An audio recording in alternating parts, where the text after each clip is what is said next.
দাউ দাউ করে জ্বলছে চুলার আগুন, পাশেই রাখা গ্যাস ভর্তি ছোট বড় সিলিন্ডার। অনেকেই আবার ফুটপাতের গ্যাস সিলিন্ডার বসিয়ে করছেন রান্নার কাজ। নওগাঁ শহরে হোটেল রেস্তোরাঁগুলোতে হরহামেশাই দেখা মিলবে এমন চিত্র।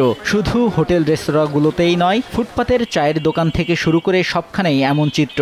আবার বিভিন্ন ব্যবসা প্রতিষ্ঠানে যত্রতত্র ফেলে রেখে বিক্রি করা হচ্ছে সিলিন্ডার।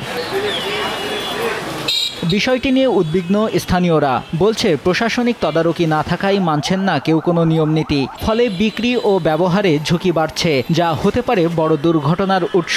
ঘটতে পারে প্রাণহানির মতো ঘটনাও। জীবনের স্বার্থে ব্যবসায়ীদের আরও সতর্ক হওয়ার অনুরোধ তাদের। তো হোটেল, রেস্তোরাঁ এগুলোতে দেখবেন যে এই সিলিন্ডারগুলো রাখা হচ্ছে একদম রাস্তার পাশে।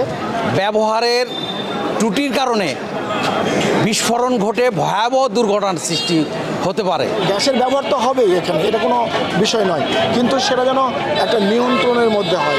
বিভিন্ন স্থানে গড়ে ওঠা বেশিরভাগই হোটেল রেস্তোরাঁগুলোতে মানা হচ্ছে না নিয়ম। ফলে দুর্ঘটনার মাত্রা বেড়ে যাওয়ার আশঙ্কা ফায়ার সার্ভিসের। এছাড়াও শহরে যানজটের কারণে অগ্নি নির্বাপন ব্যবস্থা নিয়েও চিন্তিত ফায়ার সার্ভিস। যেমন তেমন করে যেমন যার ইচ্ছা হয় সেমন করে, আসলে এটা দুর্ঘটনার মাত্রাটাকে বাড়িয়ে দেয়।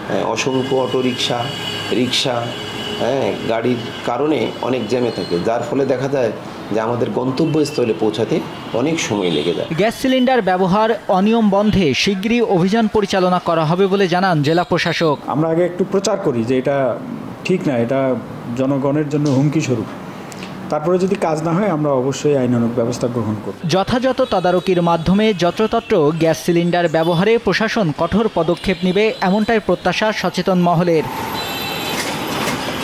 নিউজ ডেস্ক, দেশ টিভি।